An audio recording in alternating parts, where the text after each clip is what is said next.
नमस्कार, देशोन्नती संपादकीयमध्ये मी ऐश्वर्या शिंदे आपलं स्वागत करते। राज्याच्या राजकारणात अदृश्य हाताची नेहमीच चर्चा असते। अर्थात हा अदृश्य हात कुण्या एकाचा नाही, काल परत्वे आणि परिस्थितीनुसार या अदृश्य हाताची मालकी इकडून तिकडे जात असते। कधी तो शहांचा असतो, कधी फडणवीसांचा, तर कधी शरद पवारांचा। भूतकाळात हे काम इतरही अनेकांनी केले आहे, परंतु सध्याच्या स्थितीत महाराष्ट्राच्या सत्ताकारणात कुणाचा अदृश्य हात सफाईने आपले काम करतोय हे गुपित असले तरी त्याला अगदी उघड गुपित म्हणायला हरकत नाही। उघड गुपित यासाठीच की तो हात कुणाचा आहे हे सगळ्यांनाच माहिती आहे, परंतु उघडपणे त्या हातधारकाचे नाव कुणीच घेऊ शकत नाही।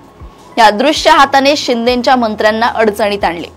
शिंदेंवरील अंकुश कायम आणि टोकदार ठेवण्यासाठी हे करणे गरजेचेच होते। याच अदृश्य हाताने अजित पवारांचे भक्कम पाठबळ असूनही धनंजय मुंडेंना अखेरीस मंत्रिपद सोडवण्यास भाग पाडले।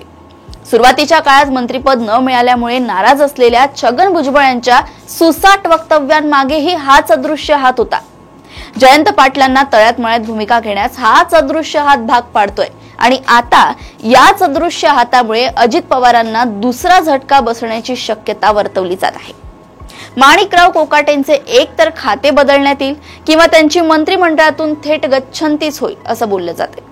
वास्तविक सरकारमध्ये 3 पक्ष सामील आहेत, परंतु वाद नेहमी भाजप सोडून इतर 2 पक्षांच्या मंत्र्यांच्या संदर्भातच होतात। सभागृहातही विरोधकांचे मुख्य लक्ष या इतर 2 पक्षांचे मंत्रीच असतात।